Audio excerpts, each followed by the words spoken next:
A new mic? No, no new mic, nothing at all different this week. That's pretty funny. That's I hilarious. think the fan's even going in the background. Yep, It it's still is. there. That's funny.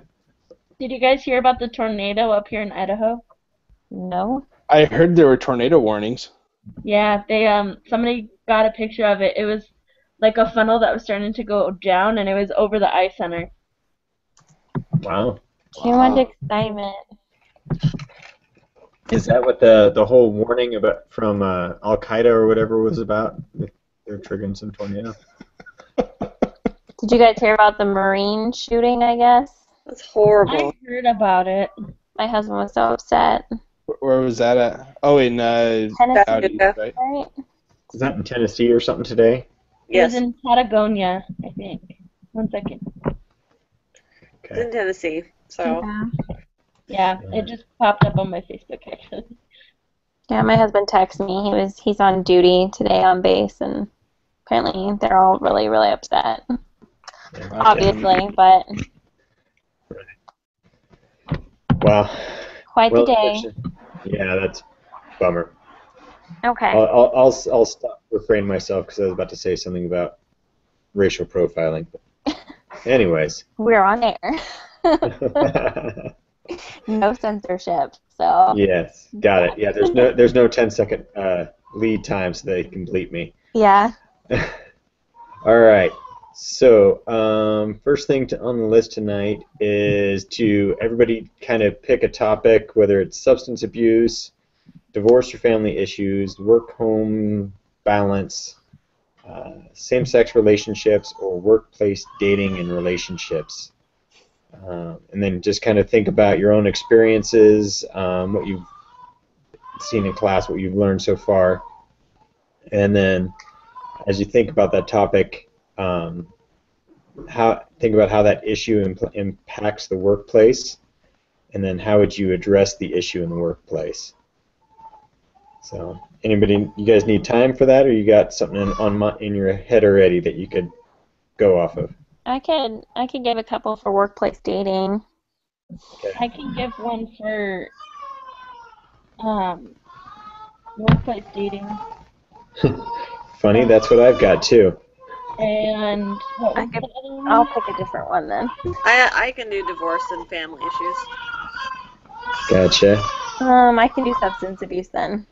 Has anybody seen that, or just I can The take any. substance I can take anything. I can take any one of them. So I'll take whatever's left.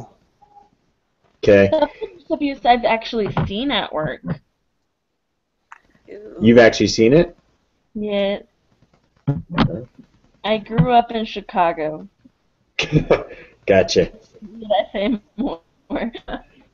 All right, Uh, Keith, you want to take same sex then? Sure, I can do that. All right. That worked too. All Okay, right. who do you want to go first? So, well, go ahead, Victoria. Why don't you go ahead and lead off? Okay, so for substance abuse, when I was the assistant manager at a Plato's Closet in college, when I was going to LDSBC, and it's kind of like my glorified babysitting job with a lot of other, I guess, reports and stuff that I had to file. But most of my team was either late high school or just graduated from high school, and part of our first year of employment was a probationary period, and I could call a drug test whenever I needed to. So it was pretty common knowledge that like you couldn't do it at work, much less at all, much less at work. And I had an issue with finding bongs in people's, I think that's what they're called, the little pipe things in people's lockers, and dealing with a lot of stoned, I guess, symptoms. I've never done drugs. My dad was a narcotics agent growing up. Like he did a lot of time in Panama, doing radar and catching people, and so we always had like all these horror stories of how it ruined people's lives. So my knowledge of drugs is very much secondhand, but a lot of just spacey people with tweaked out eyes, and it was really scary register training that people like that, I guess. And so I guess the most severe situation was I had a person that had been working there for 2 years, so they're outside of their probationary period. And I knew that they were having problems with drugs because all the employees were friends and talked. And so in order to get promoted, you had to do a drug test. And so I wasn't really going to promote them, but I had to figure out a way to get the drug test done. And so I offered them a promotion on the pending that they needed to get a drug test done to accept it. And threw a huge fit about how it was unfair and not cool, and they quit. And it was just really awkward because obviously they weren't going to do it. Right. So I got rid of an employee by offering them a promotion that required a drug test. I'm sure everybody else was super confused, like, I can't believe you're going to promote this person, but it all worked out. That's actually pretty funny. That works. It works. Yep, it's sad. We actually had we had a gal quit a job. Working as a cath tech, you make really good money. You make usually more than what nurses make. And we had a gal that had a known drug history, and somebody reported her. HR asked her if she wanted to do drug rehab or lose her job, and she opted to lose her job. Wow. Yep. That happens. I mean, I worked as a med aide, and we had somebody trained to become a med aide with us, and then we realized that she had a substance abuse problem, and then she just became really unreliable. So to add to all of that, she couldn't even make it to work, and it was really super sad. So she eventually just lost her job only because she just couldn't do it. She just couldn't show up. She couldn't function. And I see a lot of that in the ER, just as not working with professionals, I guess, but on the patient side of things, and it's horrible, the people that come in and their lives are just ruined, and really there's nothing anyone can do. Like, they're so even past the point of rehab, like the only person that can really help them is Jesus, you know, like it's just it's all in his hands. It's so sad. So besides narcotics, has anybody I know I had an experience where my former boss at my last company was an alcoholic, but has anybody had to deal with? It's not really drugs, but I consider that kind of a substance abuse. I agree. It is. I haven't run into that yet. I had a CT tech that I worked with when I was doing my internship for X-ray. That he actually got sent to alcohol rehab basically because he couldn't function.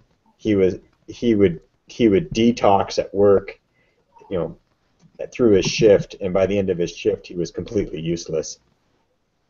And then he'd go, get off work and go buy, 24-pack of beer and drink it all night, and come to work again the next day. So my former boss, he was the son of the president, and he was a big alcoholic. He was always traveling, always on the road. I had to travel with him sometimes. He would drink all night, and then he wouldn't get up for our meeting and our work the next morning. And he'd call me, and I'm waiting in the lobby for him. And he's like, "Yeah, I'm not gonna make it." Yeah, it was super unprofessional. He was always missing flights because he'd be hanging out at the bar, and yeah, it was a rough go. It was really hard, and it got to a point where the president told him, he's like, "You're my son. I love you, but you've got to make a change." And he stopped the hard stuff, but he kept doing the beer, and yeah, it was a rough go. Gotcha. So that was the only resolution, was that he just switched to a lighter alcohol. Pretty much, and I just recently heard he's back on it, and it's worse than ever. But his dad won't fire him. He won't let him go. He pays him a ridiculous salary. And yeah, I was like, I'm glad I'm gone. Yeah, that doesn't sound like a good situation. All right. Now, anybody having a suggestion on how you would address that? That's a tough one. How could you actually try and solve that? So at a previous place that I worked, they did random drug tests, and everybody in the company got drug tested at least once a year. Do Just you mean to like make how sure. would we handle Keith's situation? Yeah, I'm just curious. Any suggestions on Oh, Keith's situation? I Nicole, I like your idea too, but I'm curious. Any suggestions for Keith's environment? I just think it's important that we document everything. I think that regardless on if we have control over the situation at that point, if action can ever be taken, you're going to need to say, no, like this is repeated history. For the last 3 years, I've been documenting we missed this meeting. We had a counseling session for this right here. Like you just have to keep up with it. And when it's your boss, I guess you just have to keep your own record Mm-hmm. on how it affects your productivity. And that's the Yeah. only thing I can think of that, because it kind of seems out of your control unless you skip on the chain of command and go to whoever's beneath his dad, the president, I guess. Yeah. That's the only thing I can think of. Get corporate HR involved and try and leverage that way. I don't know. That'd be a tough one. Because either way, I think your job is kind of on the line. 'Cause you- so. Yeah, I think we all got to a point where we kind of kept him off of our projects. He'd go do his own thing. We just were kind of in cleanup mode. He'd go out and do a project, and then he'd come home, and then we'd have to go back out and clean up his mess. And yeah, it was a hard go. Fortunately, we didn't ruin too many relationships over it. I think there's only one where he actually said something that kind of soured a relationship, but it was mostly that he just, it only impacted us. It didn't really impact the customers. Gotcha. Well, that's good. Still, that would be hard. Yeah. All right. Who wanted to take divorce? I did. Okay, go ahead, Brian.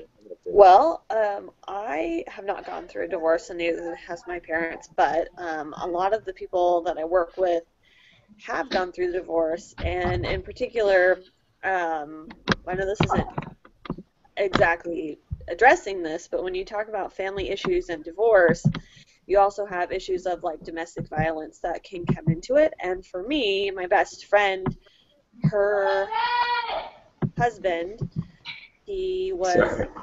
it's okay. He became very abusive, and it was really difficult when I would be on shift and she wasn't on shift. It would affect my productivity because I'd be worried what was going on at home because, like, there's nothing I can do to help her. She showed up one day with, on my lunch break and said, "Can you come outside?" And I was like, "Yeah, what do you need?" And he tried to strangle her, and she's like, I just told him I'd go to the store and get some pop." And I was like, "Well, you're not going back. You can go to my house, but I got to finish my shift. I can't leave." And so she was a wreck and had to move. It disrupted her whole world, and so it affected us at work because we had to cover her shifts, and I helped her move, and so somebody had to cover my shift to get her to move, and it was such a mess. And and it wasn't a divorce, but it was equally as traumatic. So it really affected us all. I mean, we all banded together and got her out of a really bad situation, but at the end of the day, we were lucky to have done that. And I've known other people who have gone through divorces, and it's such an emotional toll that they're not even, a lot of times we'd be having a meeting and they won't be present, and it's really hard to, keep focus on what we're trying to do. So that's how I see it affecting the workplace.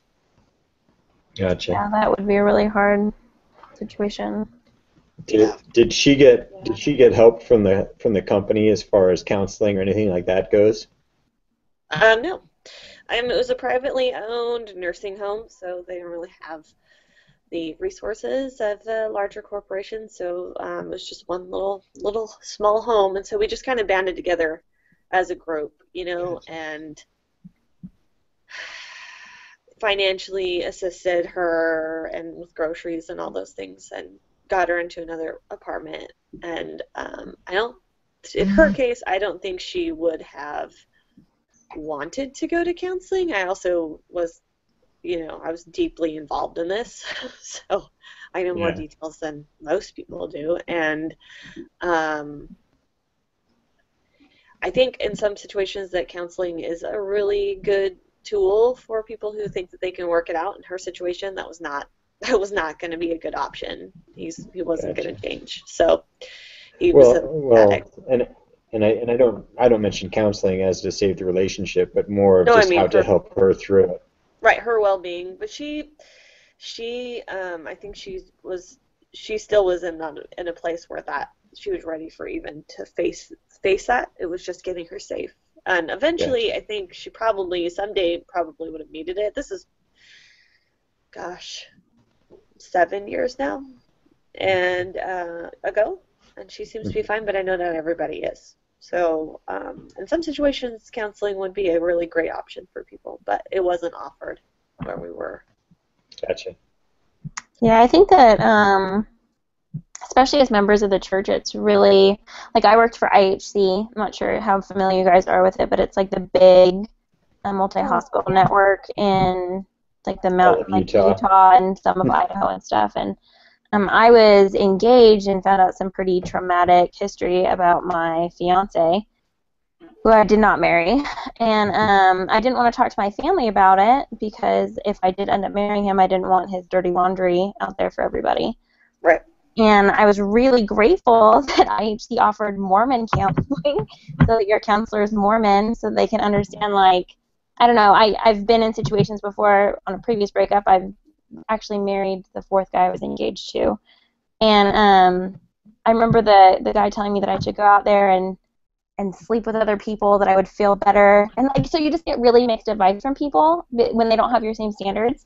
So I thought it was really interesting that IHC offered Mormon counseling because it doesn't necessarily seem like it would be that important of a deal, but when you do have a religion that reflects so much in your lifestyle, it's really interesting to have that as an option for like real heartfelt advice, I guess. And so I ended up just gushing to this counselor. I needed one session, and I figured out my own feelings and broke up with the guy.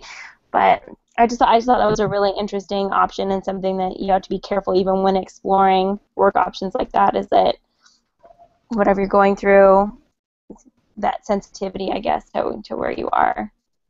Which Yeah. kind of brings up a good point from our previous lessons of just cultural sensitivity. And there are a lot of different cultures out there, especially as the world gets smaller and smaller, that we just need to be aware of. So true. Sorry, I always do the tangent stuff. I'll try to lock it up so that we can finish on time. Actually, that was a really good tangent. So. Anybody else have anything to add on that topic? Mm-mm. Silence came the strong reply. All right. So work home balance. That must be Nicole.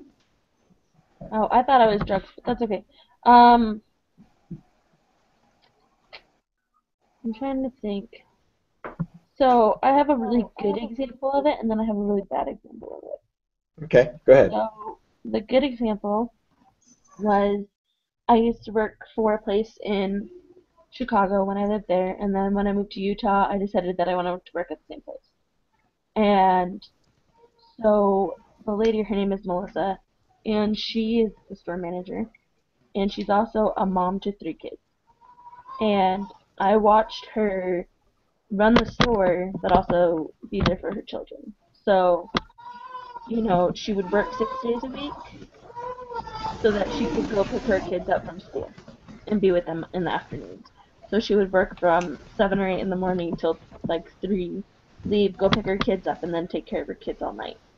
And then on Saturday she would be there all day. So it was just really cool to see like how she balanced it because it wasn't. I don't think I could do that. I think I would have a really hard time balancing working over full time because she works probably 60 hours a week and taking care of her family. Um, so that was a really cool experience. And then the opposite side was I had another manager with the same company, but it was in Illinois, and the guy was a serious workaholic. He was never home. He worked every day from opening till close. So he never saw his family, and he just put his work first. And we had talked about it, and he was like, well, if I'm here, then I'm making money for my family, so I'm just going to stay here and work money and get more money. So, yeah, those are my two examples. Good. Um, so, uh, uh, so how do you address any of those situations? Well, the bad example. Any ideas on what you could say or how you could help somebody that's, managers are salary, so they can work whenever they want. I've got a administrator that I know at my hospital that is emailing people at, probably right now. She works nonstop. So that's kind of a struggle because as managers, you do get busy. Well, and regardless of what you're doing when you're a manager, you take work home with you. It's in your brain. If you have a problem, you're going to be thinking about it. So at 10 o'clock at night, you're going to email people. The problem is that I don't know if you can address as a manager somebody who's a workaholic. You can kind of like pull them aside and say, hey, I've noticed it that you've been spending a lot of hours here. Is there stuff going on at home? Is there anything we can do to, give you a little bit more time to be with your family? And that also has to be a personal choice. My husband, when we first were married, he got this really great construction job and was there like 60 plus hours a week, and he was a manager, and there were nights it was like I'd get home from work and I worked a swing shift and he wouldn't be home yet. Like, it's 11 o'clock. It's time to come home. And he had to make that conscious effort to be home. And they have to make that choice themselves. You can, as a manager, try to address that as much as you can, but you can't change what they are going to choose if they are salary. If it's overtime, then you can certainly say, you can't be doing that. We need to limit overtime hours. It's definitely not our job to fix or change people, but it is our job as managers to provide opportunities. Hey, I noticed you have a lot of vacation days or whatever else, but you can't change people's mentalities. Now, it seems like I'm guessing that Victoria, myself, Brianne, and Nicole all do kind of more hands-on, have to be at work. Now, Keith, do you get to work from home a lot, or is that something that, telecommuting, is that something you get to do? I wouldn't say a lot. It is an option when I need it to be an option. I can work from anywhere. They like me to be in the office because we get stuff done a lot faster when we're all there. But yeah, we take full advantage of technology, and I once a week I have an 8 a.m. Video chat with our team in England, so that's kind of nice. I can stay home for that since it's a little bit earlier and I don't have to rush off to the office. But yeah, I mean, tomorrow morning I'm going to work from home for a couple hours, but that makes it kind of nice and flexible. Gotcha. Do you notice that you're more productive at home or less? I am a lot more productive when I'm at home because I can kind of tune everybody out and there's less distractions. So that's kind of one of it's I don't know if irony is not necessarily the right word, but it's definitely interesting because you think you'd be productive at the office where everybody is, but man, I sure get a lot done when I'm just at home and I can just focus on things that I know I need to do. Gotcha. Okay. Thanks. I was curious on that because I can't do my job unless I'm there, so I don't have that option at all. I imagine it'd be hard to have patience and stuff like that. Yeah. Can't exactly do a cardiac cath in my bedroom. Doesn't quite work. Although drone technology is getting better someday. Yeah. Robotics. There you go. My boss just came back from a Microsoft conference, and Microsoft's coming out with this technology called HoloLens, and it's a virtual reality glass. And he said that the person put it on, and they basically walked into a 10 by 10 cube, and this lens projects this virtual reality, and they had a TV up on the wall, and they could use their hands and expand the TV as big as they want. They had a virtual dog. They had, and they were able to sit at a table and basically have at like a conference table, and they could actually see the people sitting at the table with them. That there was nobody there. It was just everything's projected in these glasses. So it's pretty amazing stuff. It's not going to be too long before we just sit in bed and it's like we're at the office. Sounds like living The Sims. You guys ever played that computer game? Like, it is Yeah. going to be like that. Yeah. Wow. Yeah, I'm gonna play with my virtual dog or something like that. I don't know. At least you wouldn't have to pick up food with the virtual dog. Yes. Yeah. Yes. I guess you could if you wanted to. But I've actually, I don't know, this is kind of a HR related. I've heard of people getting into trouble because they're working at home and they accidentally turn on their webcam for a video chat when they didn't mean to, and their women have been exposed to employees accidentally. And I've heard of stories where people kind of, I don't know, abuse the technology, or they're not quite familiar enough with the technology, and they can get themselves into some HR problems if they're not cautious. Yes. Wow. Yeah, I can see that happening pretty easily. That's the reason why my wife makes me unplug our webcam when it's not in use. Yeah, there's lots of guys out there and girls too, but they'll join a meeting remotely via web chat, and they'll put on a shirt and a tie, or the girls will put on a nice blouse, and they'll just have be in their boxers and their underwear, and so all you see is this, so it's very professional, and somebody's dog did something and they had to jump up really quick, and all of a sudden it's like, dude, you're not wearing any pants. Come on. So it's yeah. I can't. I'd be really interested to see how what our instructor would do as an HR professional in those kind of situations. That would be a very good question for Brother Bonnie. That'd be awesome. So and that actually kind of plays into the next part a little bit. That's a part down the future as social norms continue to break down and so on and so forth, and as telecommuting and all these other things advance and technology advances, you could actually see a lot more of that happening intentionally instead of unintentionally. Yeah, for sure. That's kind of a depressing thought. All right. Next. Moving on. Everybody think about that one for a second. You won't have to imagine giving a talk in front of everybody in their underwear. They'll be in their underwear. Oh, what an intro to the next part. I think that's what you're alluding to.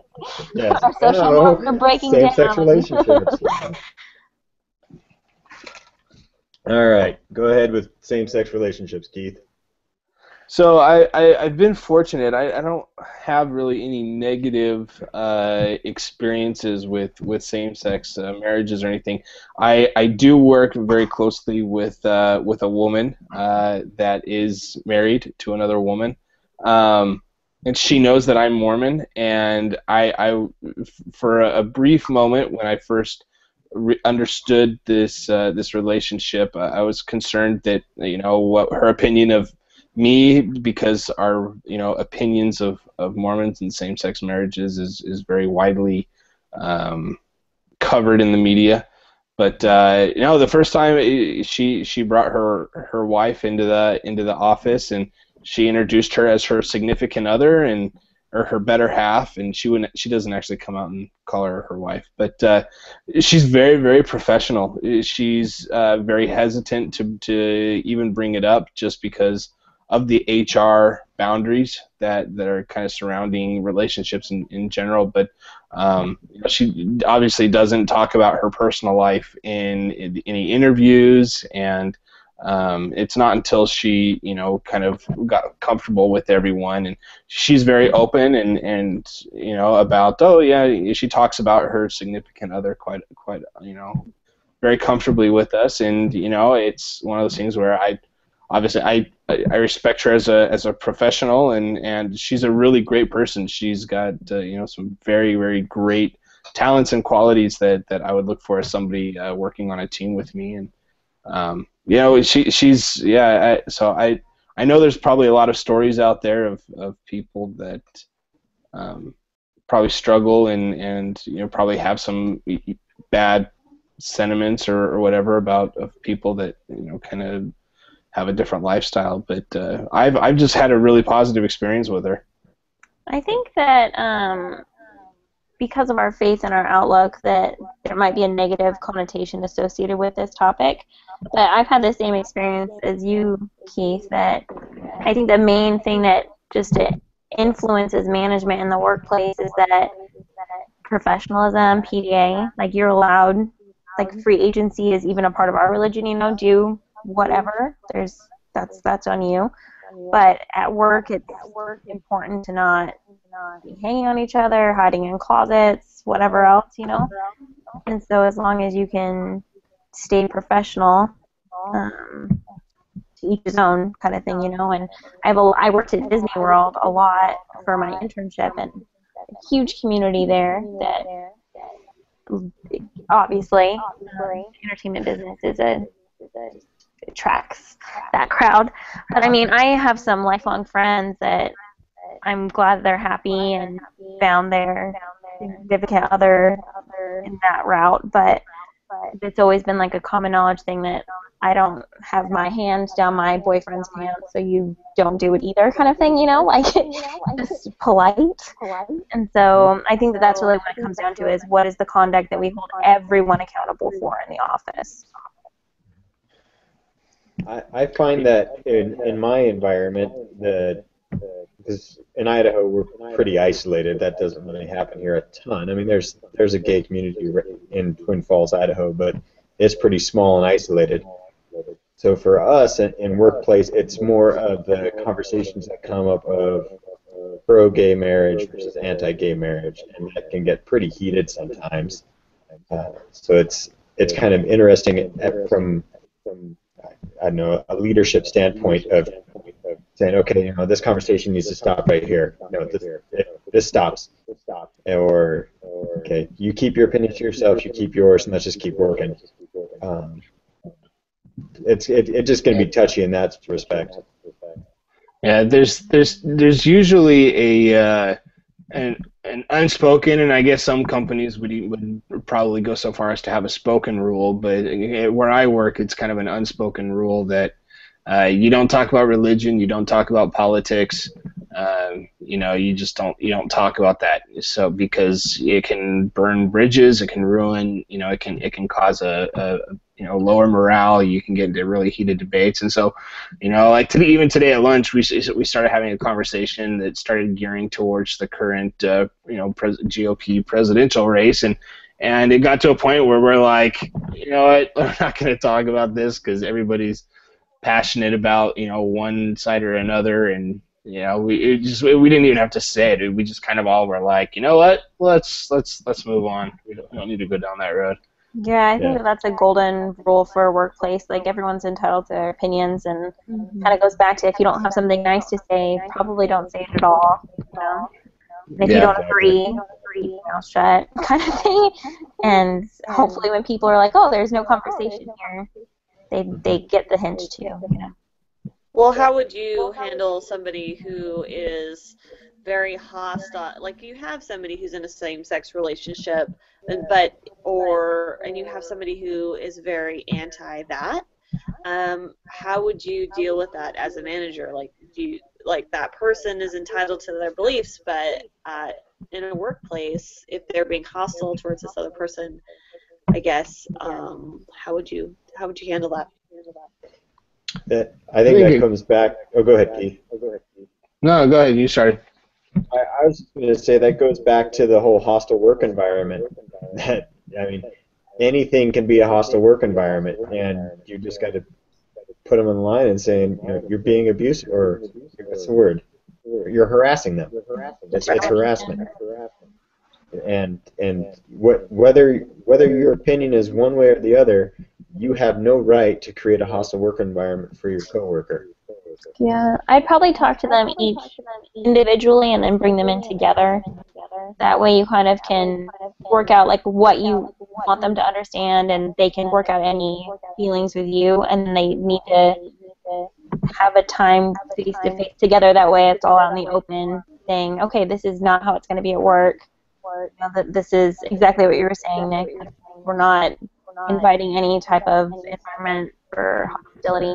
Does anybody else hear that echo? Like, I can't even think because I keep hearing myself talk. Yeah, I hear it too. Yeah, it's I don't hear an echo. Okay. Keith, turn your mic off for a second. Okay. Oh, good, Yeah. it's gone. Yay, it's Keith. I'm trying to Keith's talk the and bad child I this can't week. hear myself. I can echo. Sorry about that. I don't remember what I was saying. The point of the matter is, I would just talk to them each separately to make sure they understood how I feel, and if they had anything really vocal and that they felt strongly about, they could get it out without it being an argument first. But you obviously have to address it head on and not allow people to let it fester or rally other people around or think that their behavior is going unchecked. Gotcha. Okay. Yeah, I agree. Yeah. All right. So I think that's good. We covered that. We got 15 minutes left, so I'll just kind of breeze through workplace dating and relationships. I think not the most graceful way to put it, but somebody once said you don't crap where you eat, and I've broken this rule. I wrote that up in my weekly self-assessment or anyway, quiz, whatever.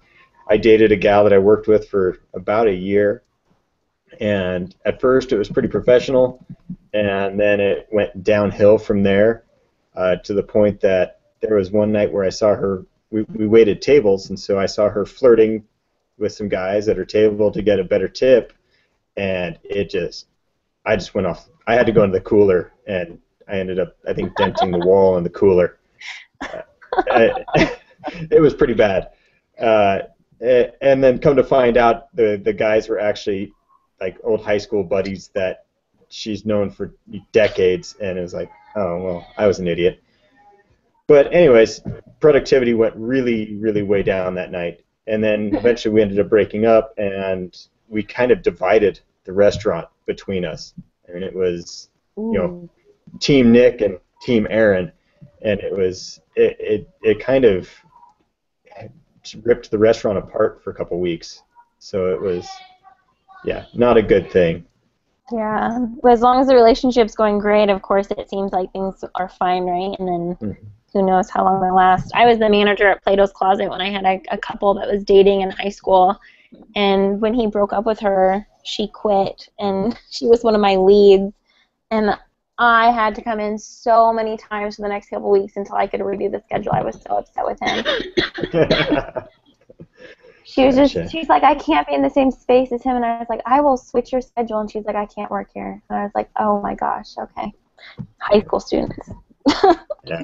Well, I've actually go ahead, Keith. You got another one? Yeah, so we have a couple at work, and he works. Fortunately, there's an HR rule that managers are not allowed to have relationships with. They're people under them, subordinates or whatever. But we had a relationship, and they actually got engaged, and they went to Italy to get married, and then they came back and they weren't married, and then a couple weeks later they ended up breaking up, and I heard this like months later that they had ended up breaking up, and I didn't even know. They kept it pretty professional, and then about a few months ago, I saw him hanging around a lot of one of the girls in our tech support team, and we ended up doing some stuff one weekend. A bunch of us from work and my wife came with us, and we were all hanging out, and they were getting pretty close. And I was like, man, he broke up with one girl at work, and now he's dating another one, and they're all still there.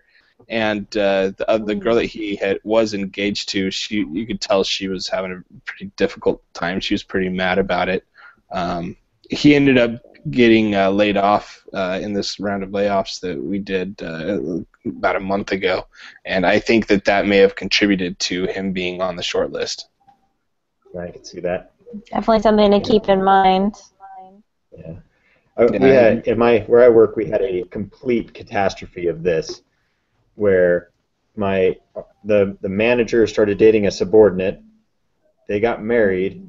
Were married for about 9 years, and at work it seemed all was hunky dory. But what we didn't know was happening is that at home he was venting his managerial problems about staff to his wife, and then she would come to work and stir the pot and just make issues worse and worse between staff members, because she was kind of telling the stuff that should be confidential to people in the staff that he had leaked to her. And so that was pretty bad for quite a few years. And then about 2 years ago, I was out for about 5 months recovering from a serious accident. And while I was out, they got divorced because he slept with a gal from next department to us that shares the same kind of umbrella, same manager. And just absolute catastrophe. And it ended up he physically had to get escorted from the building. That is insane. Like, the divorce rate in the U.S. is like over 75%, and if you're in the military, it's over 85%.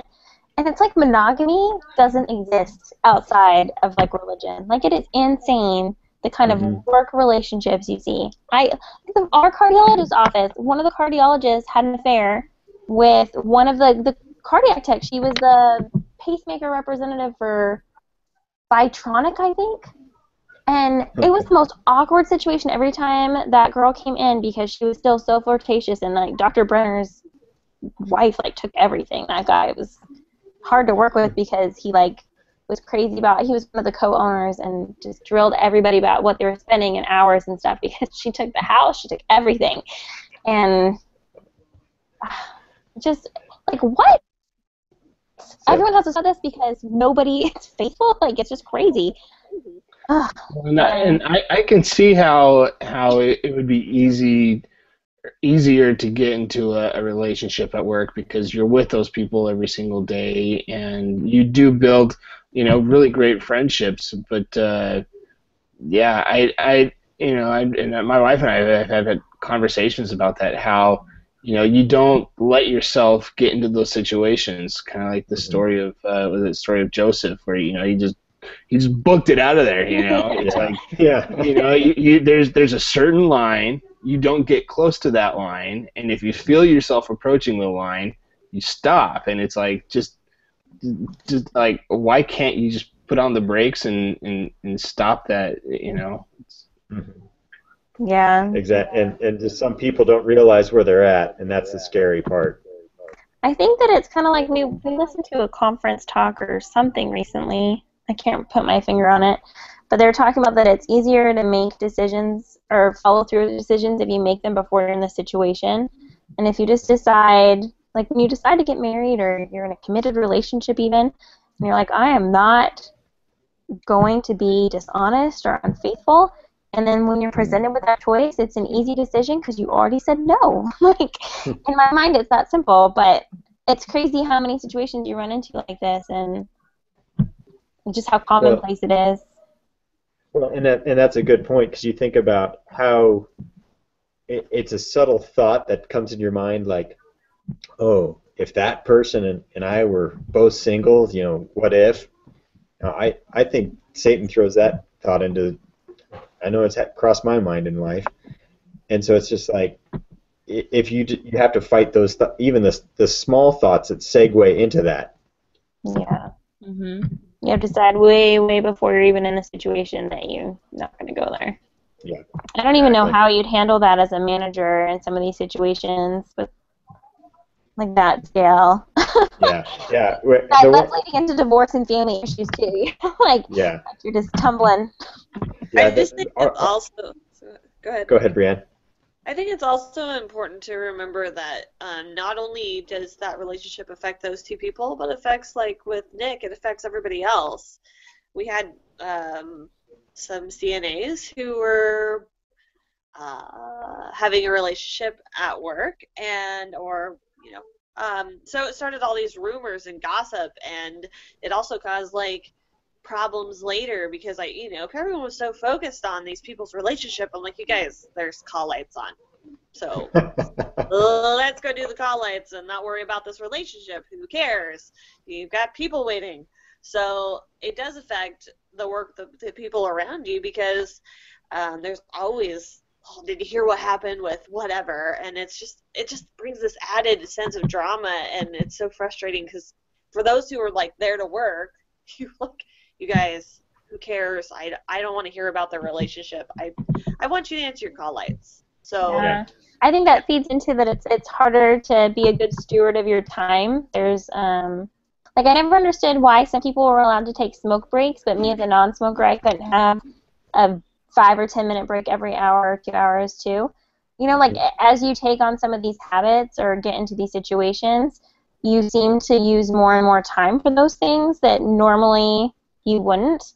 Like, we had a nurse that started dating one of the radiology techs, and he would stop by in the ER all the time if he didn't have anything to do, and he would just sit there, and so she'd talk to him, and so she wasn't charting or giving out meds. And I mean, that's one thing. I feel like you're working on the floor, and you have the same patients all night. But in the ER, like, people don't leave until they get their meds, and like you chart on them and stuff, So you realize, like, we're not very good stewards of our time when we have distractions like that, I guess. And so for me, with honesty and like you're getting paid by the hour a lot of time in these positions, maybe not as the manager but as an employee, you have to have some kind of accountability for that.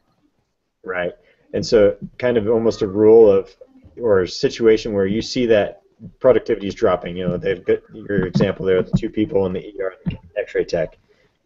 Okay, you guys are obviously not doing your jobs, and that would easily be a written, verbal warning, and if this continues, this is a written warning, and okay, we're not telling you not to date, but we're telling you to keep it out of the workplace. Mm-hmm. And yeah, that's definitely something that you'd have to stay on top of. All right, we got a few minutes left. It's 10:28, so let's just so, what other issues do you see in society that are likely to impact the workplace in the future, and how do you think the workplace will change in the next 10 years? What do you guys see coming down the line that's going to be the biggest hassle for us as leaders? Besides people going to meeting with no pants on, you mean? Wait, besides going to meeting without pants on. We've already talked about that one. Probably the divorce and family issues, because that's something that we are dealing with currently. It's not like it's going to go away. The divorce rate hasn't gotten better. It's gotten worse. Family, now you have single moms or single dads or people working on their own, or there's custody issues. There's so many things that can come up with divorce and family issues. I talked about domestic violence, but there's that's a broad topic. Yeah. And it's going to encompass things that you will deal with no matter what. It doesn't matter what workforce you work in. It doesn't matter. It will come up, and you will have people affected by those things. So I think that that's unavoidable, and I think that's something that will continue in the I think future. another one that we could tie into all this is that I think that our generation has become really entitled, and like in one of those articles we read, flexibility has become more and more important to our generation, and so it's not just the people with families now that want that flexibility, it's the younger people.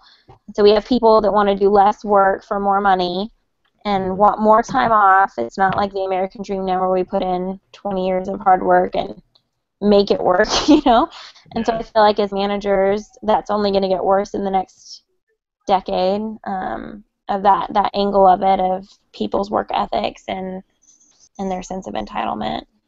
Yeah, just kind of decreased work ethic, and I Substance can see that for abuse sure. worse, I see that I've got a nephew right now that getting him motivated, you pretty much need to put a hot coal underneath his butt and get him moving. That's really, because he just we would need work ethic to knock out electricity to get video games out of the way. Yeah. I don't know. It's getting bad. Nicole, Keith. Oh, sorry. Oh, go ahead. Keep You going. have more? I'm just a chatty Kathy today. I'm just. Anyways, I'm saying that Usually at substance this abuse. point you're like saying wrap it up, so I'm surprised. I'm so sorry. I'll stop. We had Yeah, a good I've just got conversation. Alice. I've got Alice Cooper playing in my head. You know, school's out for the summer. It's like, I feel like it's senior year. Like we're so close. We're almost done. Trust You guys are my as favorite group, so I'm just gonna miss you. I know this has been fun. Yeah. Has I'm ready anybody for else had the geology. thought? Has anybody else had the thought already of like, okay, my grade is high enough that if I don't do anything else, I can still Yes. Oh, you pass. missed that conversation. Dang. Yes. Was Definitely. that last week? I came in late to that one. No, that Oh, was it was this today. That was today. Oh, that was today. We'll get to that at the end of Nice. Well, I the talk about the doohickey still. yes. Wait, Okay. just do the doohickey, and then we can not do anything if you don't want to. There you go. All right. What are we doing? So back on Okay, the are we task here. Any other societal issues that you see coming up? I agree with both of those. That the breakdown of the family, and the breakdown of work ethics are probably going to be some big ones. Keith, Substance Nicole, you guys got abuse. anything? Yeah, Substance I think back to the technology thing. I think as technology improves, as things become more and more virtualized, it's going to become more of a challenge for companies to control their employees and whatnot. We had an employee that we had to fire last year because he figured out how to. Very loosely use the word hack the system, and he was able to configure his instant messenger to show that he was online when he was really offline, working on he had started his own company on the side, and so it's going to be a challenge for IT administrators to which eventually turns into an HR issue, to control the technology and kind of keep an eye on the employees and make sure that they're staying on task. Right. And that I actually have a guy in the family that has the Google Glasses, whatever, Mhm. that allows him to basically check his smartphone from inside his glasses. And having a conversation with him is ridiculous sometimes because he is so divided in his attention span. Right. I'm glad I I don't think get that many emails. I was going to say real quick so we can wrap up that substance abuse could be an issue with all the states legalizing like marijuana. That I find in healthcare, I think it's going to be really difficult. I don't want people coming to work high. In Oregon, it's legal, and we're at my work we're going with the federal statute, and you can still lose your job over it. But if it becomes legal on the federal level, what recourse do companies in healthcare in particular or anywhere else really have for that kind of problem? I guess And I it just think comes that down to just like regular substance abuse, like alcoholism and all that, what we were talking about. But I think it makes it lots stickier. something else that's like really like happening now and it is going to get worse is prescription drug abuse. Whether it's your own prescription or buying other people's prescriptions, that's become a huge problem. And it's only going to get worse, and they are much more available. Doctors are writing a lot of scripts now because of malpractice and just trying to cover all their bases, making patients happy because people just want a fix-it pill or whatever else, Well, And especially patient satisfaction scores will now hurt hospitals starting this year. yeah, absolutely. So that's gonna be a big issue. And a lot of times, depending on what kind of drug test they're doing, they're not always checking for every type of pill. Yeah.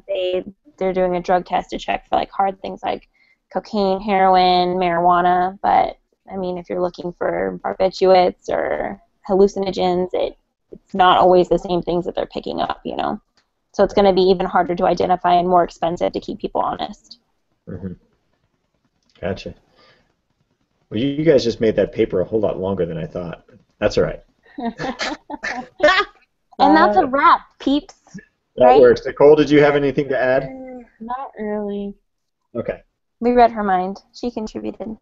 Yay. Yep. That works. Sure. All right, go ahead and take us off air for the Okay. last